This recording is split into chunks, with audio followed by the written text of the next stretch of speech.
aquascape, paludarium dan terrarium. Sorry. Itu sebenarnya realistisnya Pengen dijual juga. kalau dijual pasti kalau memang ada yang memesan. Kalau saya boleh cerita, ini adalah awalnya dulu dari hobi. Dari hobi itu di tahun 2009 sorry.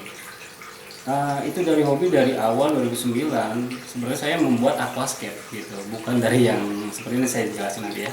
Jadi aquascape itu tahun 2009, masuk ke Indonesia itu tahun 90-an. Saya mengawali tahun 2009 untuk aquascape.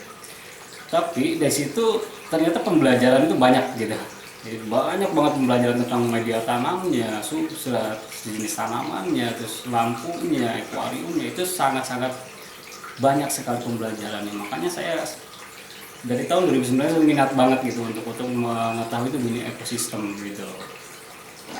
Nah, dari tahun 2009 ternyata karya-karya saya yang saya bikin itu saya coba untuk membuat satu media sosial yaitu Instagram itu tahun 2013 kalau nggak salah.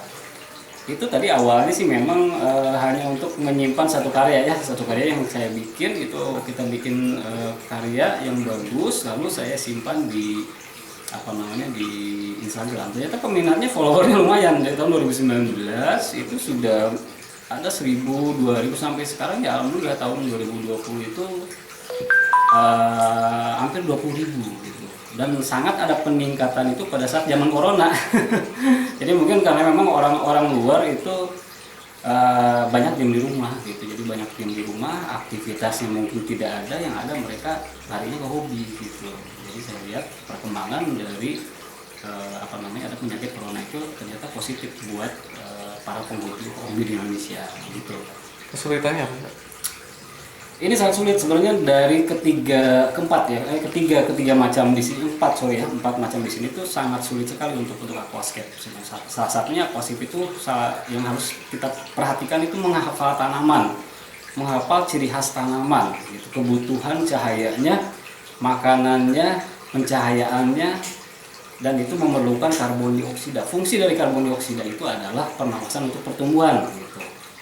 Karena orang-orang awam itu menanyakan, Pak, karbon dioksida itu apakah yang gelembung-gelembung seperti itu berbeda gitu ternyata. Karena kalau misalnya gelembung-gelembung seperti yang ada di akuarium itu ada pernapasan untuk ikan. Tapi kalau misalkan untuk karbon dioksida itu pernapasan untuk tanaman gitu. Itu yang satu kesulitannya untuk dari aquascape.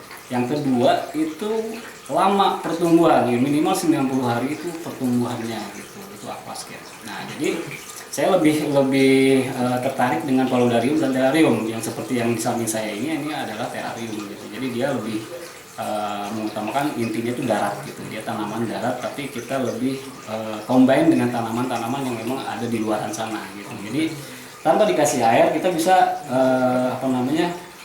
kasih kepiting lalu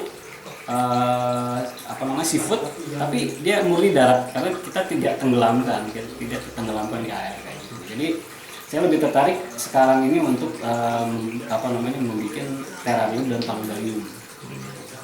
Jadi kalau untuk saya terrarium itu adalah inti pure dia tanaman darat tidak dikasih air, tapi kalau paludarium itu adalah antara habitat air dan darat gitu. Jadi mana tanaman yang ada di air di dalam air, mana ada tanaman yang ada di darat, dan itu memang khas sekali di Indonesia, banyak sekali untuk tanaman-tanaman paludarium.